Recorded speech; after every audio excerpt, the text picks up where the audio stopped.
like, all right. I was going to say, where in the heck is he? Here he is, just kind of popping in whenever he wants. Jimmy Casas. We are here. It is 5 o'clock Central Standard. No. 7 o'clock Central Time. It's 5 a.m. Pacific. And I don't even know what it is in Hawaii right now, but people just like, they haven't gone to bed yet.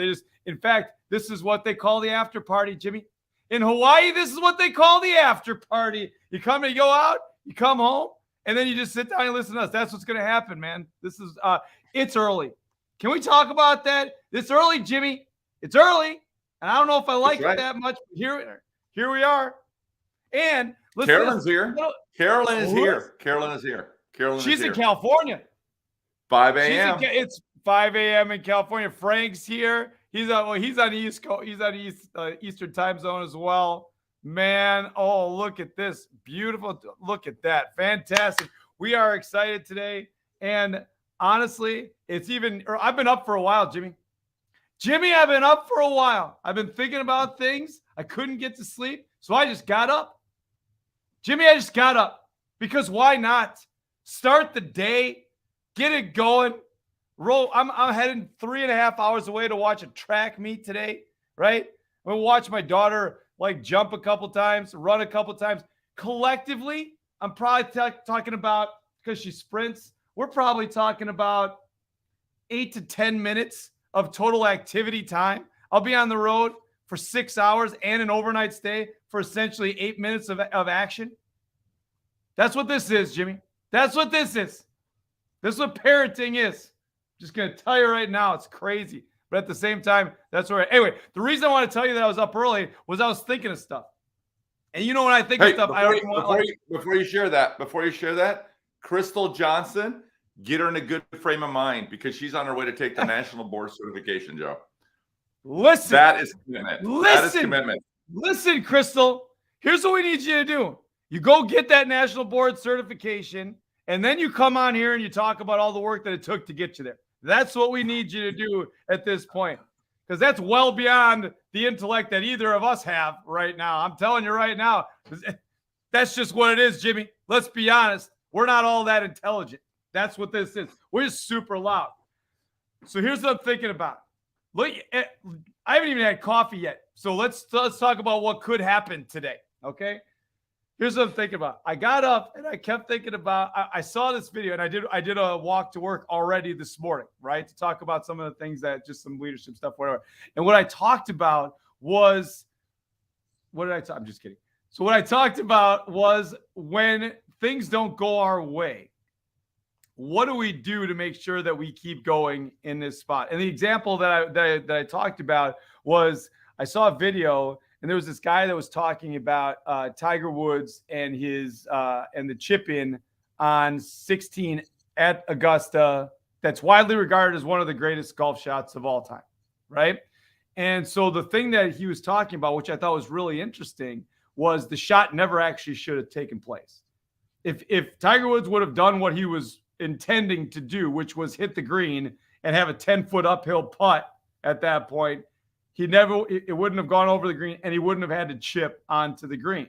And that chip ended up being one of the greatest shots of all time. And so the thing was, something bad happened, but led to something amazing. And the reason that I was thinking about it was that this week, Allie had a good Thursday. My daughter, Allie, who pole vaults and runs track and jumps and that kind of thing. But she pole vaulted 11 feet on Thursday, which is her personal record, right? And she was really excited about it, and that's awesome. But she came in at 9 feet. To her starting height was 9 feet.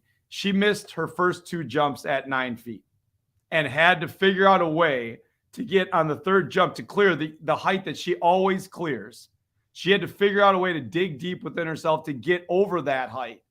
And it led to what ended up being a PR for.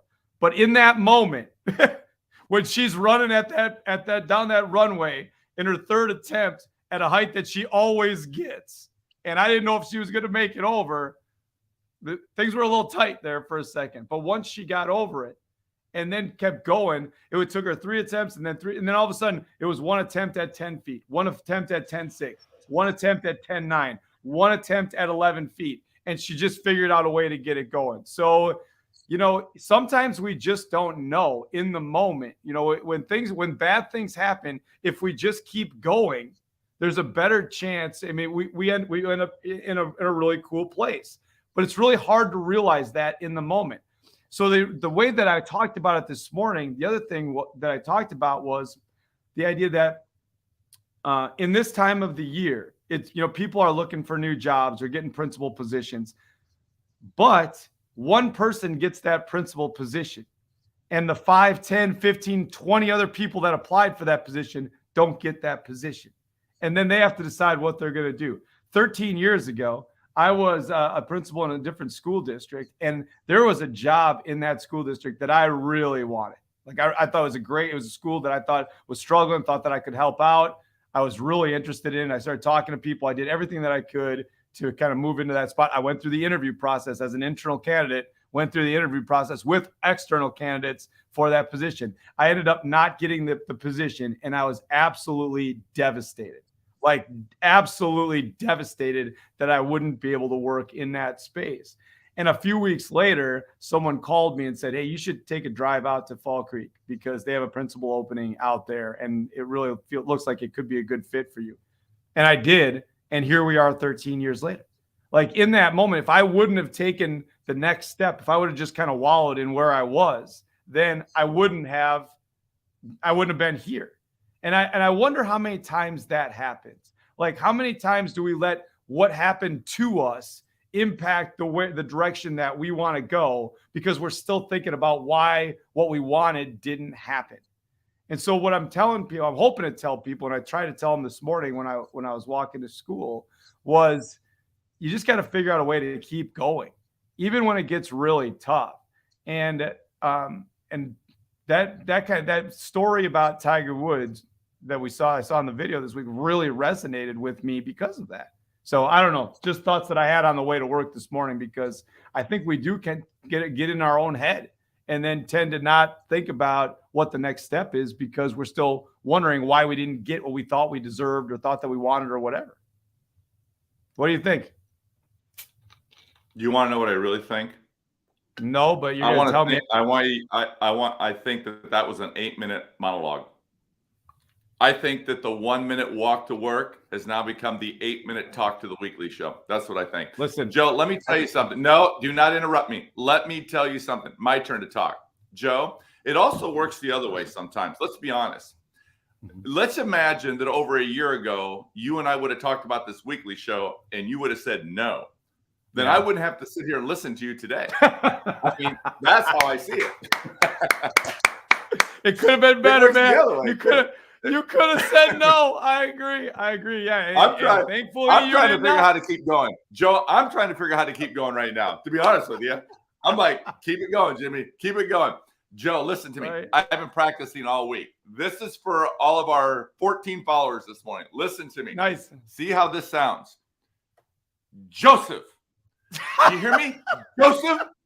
Listen, Joseph. You can't do it. Joseph. Listen, Joseph. How does that sound? Because Joe doesn't make it. I can't just say it's garbage. Joe. It's garbage.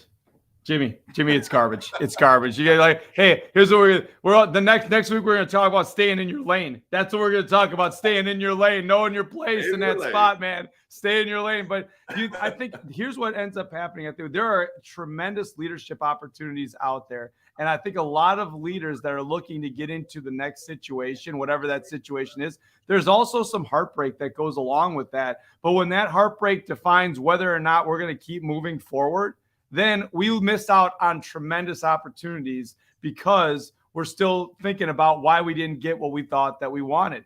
And if it's a teacher looking to get into a principal position, if it's a principal looking to get into a superintendent decision, or position, whatever the case may be, if you're looking to do something different and it doesn't go the way that you wanted, sometimes you just got to understand that, that things happen for a reason, and you got to have a little faith in what goes on, because a lot of the things that we think that we wanted, we didn't, it ended up not being what we really needed at that particular time. I can tell you that if I was working in that other school district for the number of years after that, where that position was, I probably wouldn't be doing half of the stuff that I'm doing right now. And honestly, let's be really honest, I wouldn't have been at that conference where we met. We probably would have met at some point, but I wouldn't have been at that conference that we met, where we had a great conversation and started talking about stuff. You just don't know. But at the same time, if you can figure out a way to keep going, when things are going tough, then you put yourself in a position where you can persevere and move forward. And I guess that's what I was thinking about today, because I just see so many people getting really frustrated with not getting what they want right away. And then all of a sudden it turns into, well, I'm not going to apply for another position. It's just not worth it. I don't like being told no. So I'm not going to do it. And being told no is really hard. So I just didn't like that feeling. So I'm not going to attempt it again because I didn't like that feeling. When the opposite could be true too. You just don't know. And I don't want people to stop moving forward because they're afraid that they might not get what they think they wanted when it might not be what they needed. Joe, it's so interesting, right? It's the irony of what you're bringing up. There's so many different things. And by the way, that was awesome. I saw the video that you posted on your daughter, and that's so cool, right? That's that moment. And especially when it comes to our kids, right? We have all these experiences that we have. But I'm kind of, listening to your conversation right now, and here's what I'm thinking. So there's a lot of parallels, though, right, in terms of where we all land. So ironically, Joe, I was working on the podcast for the Interview Chair this morning, and my topic's going to be on building community and the importance of knowing people's stories and how they land where they land. And so that's kind of what you're talking about this morning, right? We all land where we land based on these past experiences. So how can we turn that into an activity with our staff to bring our staff even closer together? Because if you think about it, wouldn't it be cool to it's almost like we could write a movie right now. Let's pretend we are Matt Damon and Ben Affleck right now. Which one are you going to be? Yes. I gotta be Matt Damon. I think you're Matt. I think you're Matt. Absolutely, you're Matt. I'll be Ben. I think for sure. So we could actually write a script right now. And here's the movie script. It's, what if the movie script the entire time was through the show, people would go back to a previous experience that they had that changed the course of their life to go in a different direction over and over and over and over. Yep. So imagine an activity with your staff where you ask them to write down 5 things that they think was a potential turning point in their life. And then they could talk about those turning points, because those are the stories of how they landed in your school, in that community, with their husband, with their wife. I mean, all these different things. Like, remember when you first met Andrea? How did that happen? Right. Was that by luck? Right. Was that by circumstance? All those types of things, right? And so liquor. Those are the stories, right? Like, we can talk about how I interviewed here, didn't get the job, how I moved here, why I moved here. And so those are all really powerful, powerful stories. And so, it's funny you're talking about that. And one of the things I'm going to talk about here later in the Interview Chair is, I tell people all the time, like I was going to be an FBI agent. That's crazy, right? Like, I passed all the exams. I was going to go do that work. And then at the very end, I fail my eye exam. Like, are you kidding me? Like, I passed every physical test, everything I was supposed to do. I took the eye exam when I started, but 2 years later, I failed that eye exam. But yet it lands us where we're supposed to land. And then this is the career path you end up taking. And that's only because of dumb luck. I was bored. I was in graduate school. I just finished graduate school. And now I'm like, well, what am I going to do now? And so I decided to volunteer at this school, just because back then they had ads in the paper and you go and volunteer, and all of a sudden it just lights a fire into you. And like, well, maybe this is what I'm supposed to do. And then, things just kind of take this turn of events. And that's an important reminder to people, wherever you're at in your life, right? You will land where you're supposed to land, and see it rather than as a failure, see it as a blessing. It is a blessing. My daughter was just humbled this week, right? My son is here visiting, by the way. So I'm jacked up about that. And so we had a good time last night. We're going to spend another couple of days together. And he was sharing me last night that my youngest daughter was humbled too. Her first interview, that she didn't get a job, right? And that's a hard experience when you begin a little confident maybe, and maybe even a little cocky and believe in yourself. And so you don't prepare as well as you should because you believe that your skills will get you through anything. And then realize I just got my butt kicked. And she's disappointed, I'm sure, but she will land where she's supposed to land. And though that experience hopefully will help her. And she'll end up she's going to end up in something, say, see, honey, this is the way it was supposed to work out in the end. Right. And how we see it in everything that we do.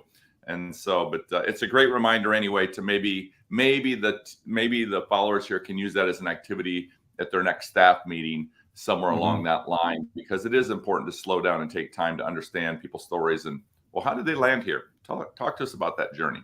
And so anyway, I love the activity. I really love the activity because it gives you a chance not only for self-reflection on how you got here, but also an opportunity for you to think about how you can connect with somebody else and maybe make a connection to their journey, right? I think about at the end of the year here for, one of our last days of the year is the street fair that we do, where all of our teachers get together in the gym. They bring in their professional growth model project that they've been working on all year. Things that we essentially ask them, what could make you a better teacher? And then you do that all year. And we give you days to do that and so forth and so on. And it's really cool in terms of the projects that they come up with and how they describe them. And what we tell them is it's not about the display that you put out to start the conversation. It's just about the conversation. So you don't need to have some big elaborate project of what you did throughout the course of the year. Have a conversation started because the power is in the conversation. And so when they start talking about their project, it turns into a conversation about the journey that they had to get to where they're at and all the things that went well and the things that didn't go well, which is a huge piece of that day, because it can't all go well. And if you trust the people in your space enough to have a conversation about what didn't go well, everybody gets better for it, because when you have those conversations, then the person that they're talking to will typically, make a connection to some of the work that they're doing, or here's another way we could do it, or, maybe you should talk to this person, or we should do our projects together next year, or whatever. It just turns into something better because more people are involved. So just like in your activity where you can share the story because it makes the connection, in the street fair, we share the journey because it creates an opportunity to connect moving forward. And it brings us together along the lines in something that we have in common. And when you can find something, even if you don't think you have anything in common with people in the building, if you can put yourself in a situation where you can find some common ground, any common ground, it creates a better relationship moving forward.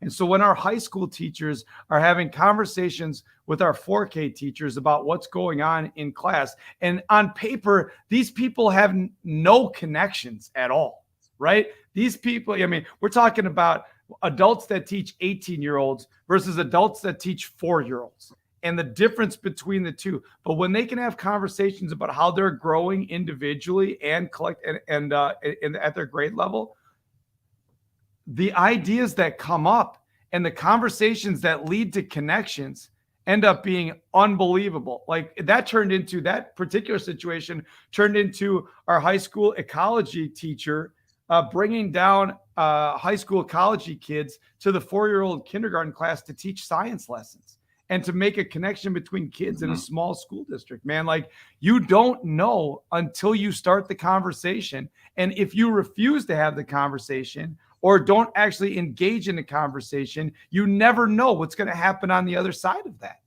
And honestly, Jimmy, that's on you. That's on you as the individual, right? Because if you're not willing to do it, then how are you going to feel like you're isolated if you're not willing to actually lean into a conversation and feel a little bit uncomfortable at that particular spot?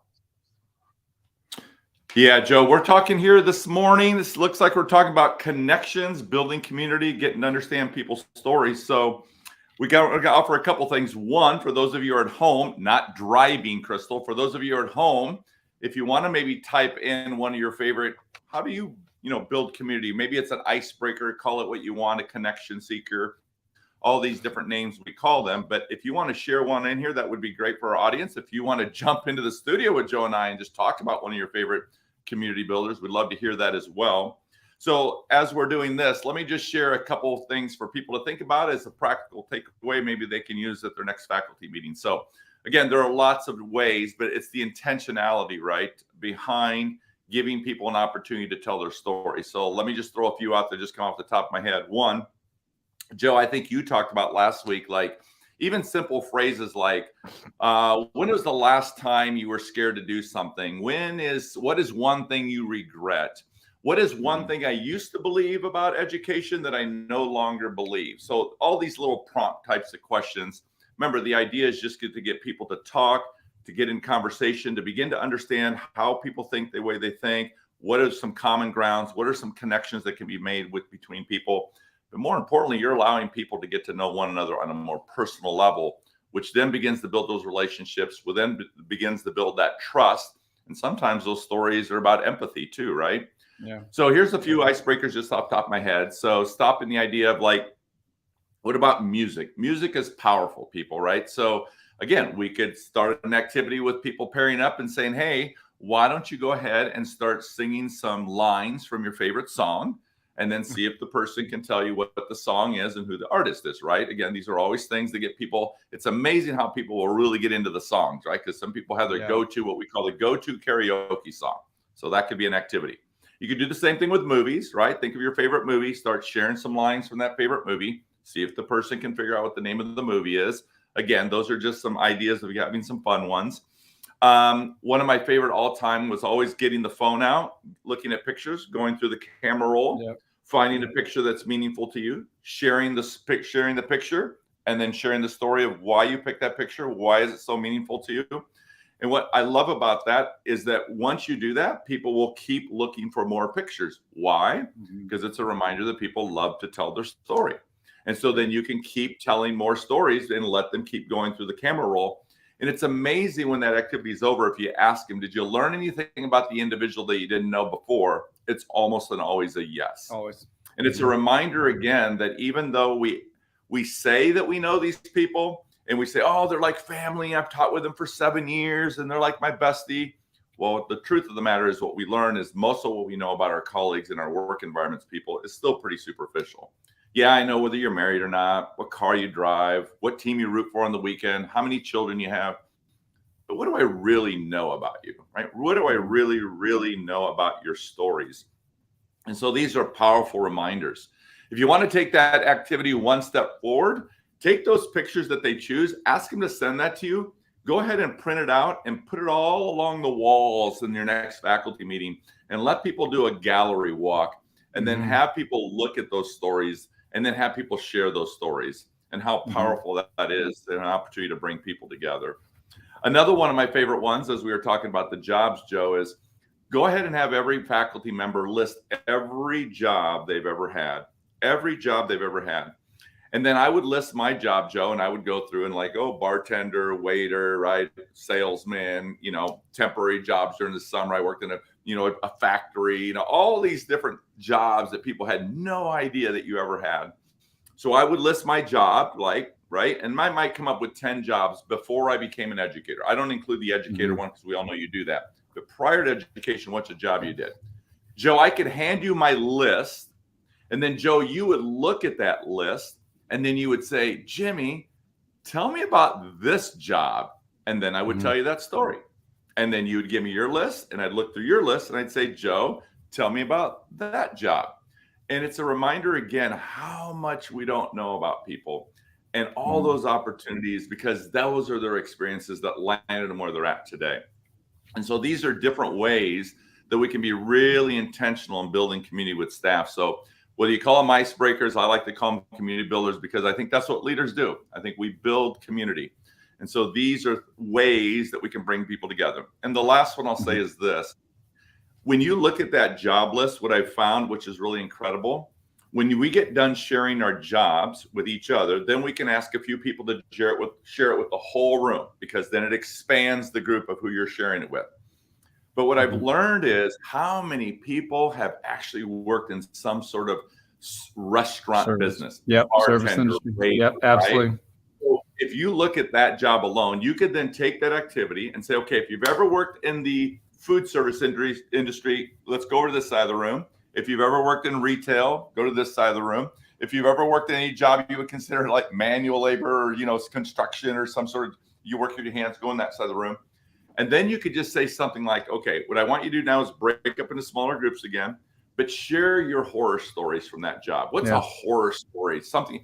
And it's amazing how people just laugh and they tell these stories, and it just brings people together. And so it's a reminder again, how important it is to slow down and really make those connections and really be intentional. So hopefully there's a few thoughts there, and I'll be adding more today on my podcast of the interview chair, but that was just an example of one that just came, or a few examples that came to mind. So anyway. Yeah, I think if anytime that we can have these conversations, as long as, to me, as I look at any of the team building stuff or community building pieces that we do, I always want to make sure that there's an intent to why we do what we do. Right? Like if it's just something that's an offshoot of, it's harder for people. It's like people in general, when you say icebreaker or you say team builder, they're like, oh, God, you know what I mean? Right. So if we make the connection to why we're at the meeting, or we make the connection to why we're doing that, like in the keynote, anytime that I'm in the keynote and I do something with the group,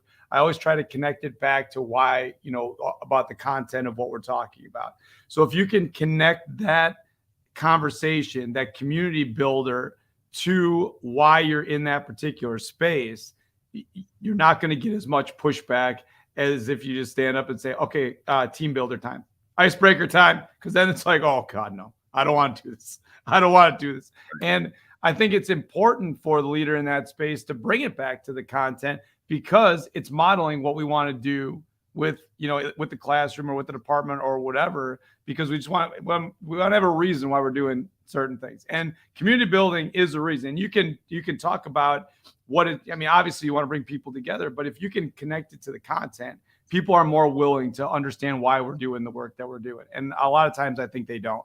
So I love team building stuff. I love being able to have the conversation, but the best community builders, team builders, icebreakers are the ones that the group is willing to have conversations about their journey, our journey as a whole, where we're going and what we want to do moving forward, because it's real and it's authentic and it's something that they'll actually lean into. Otherwise, they just sit there and go, well, I work construction. It was fine.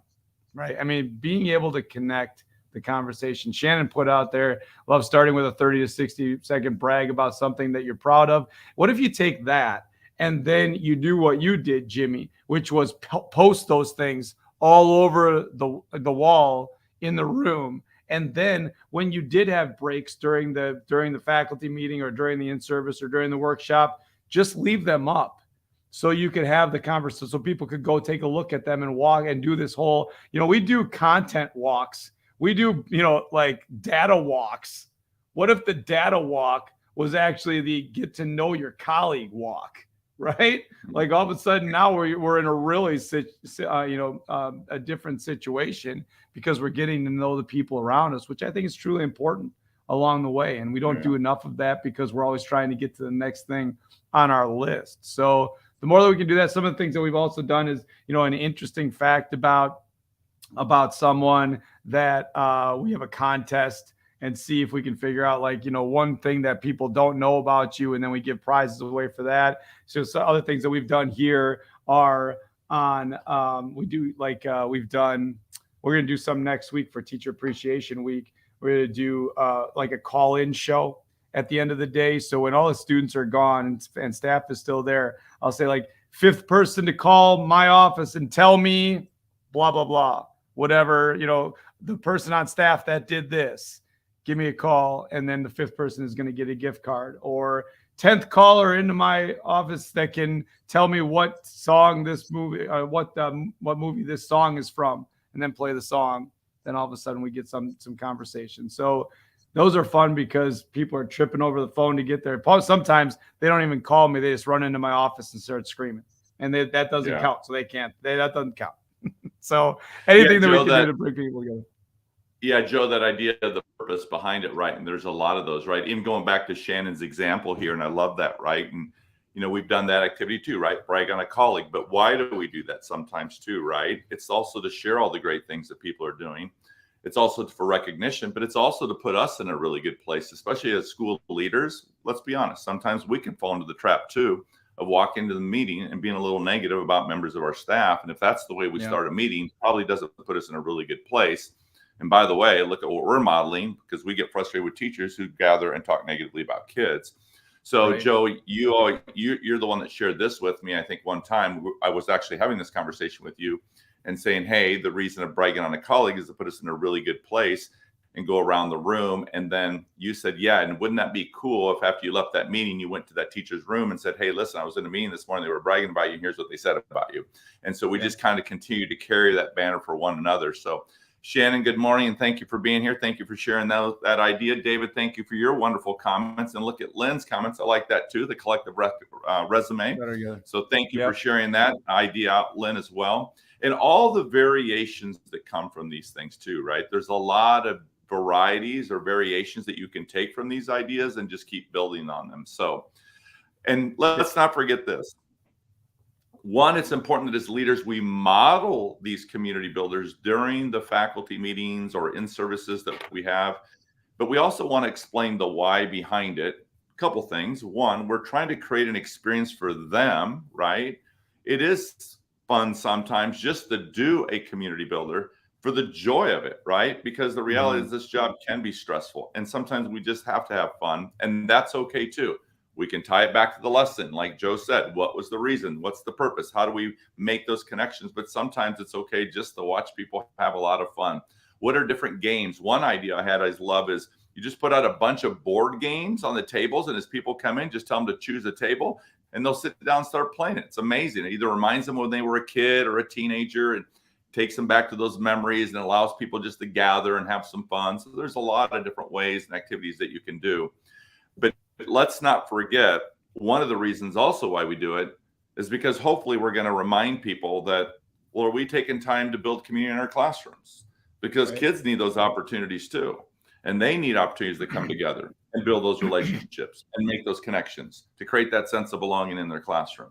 So again, remember, as the adults, we shouldn't ask kids to do what we're not willing to do ourselves. And so how do we all play that role, reminding ourselves that everyone in the organization, whether it's kids, staff, or administration, that everyone's responsible for the culture and climate of every organization. So, Joe, listen, buddy. Out, man. That's it. No. That was it. That was it. That was it. Okay. Everybody is in charge of the culture and climate of the building. And the more that we can do to impact the conversations that then lead to more opportunities to connect are things that we always want to do. And I can't say it any better than you just did, man, at all. That was fantastic. And I loved all the ideas today because everybody's looking for ideas. But if we can just connect, and if anybody else wants to add in the comments or when you watch this online, if you want to throw out things that you do to build community in your school, please do that. And we'll try to get those to as many people as we can because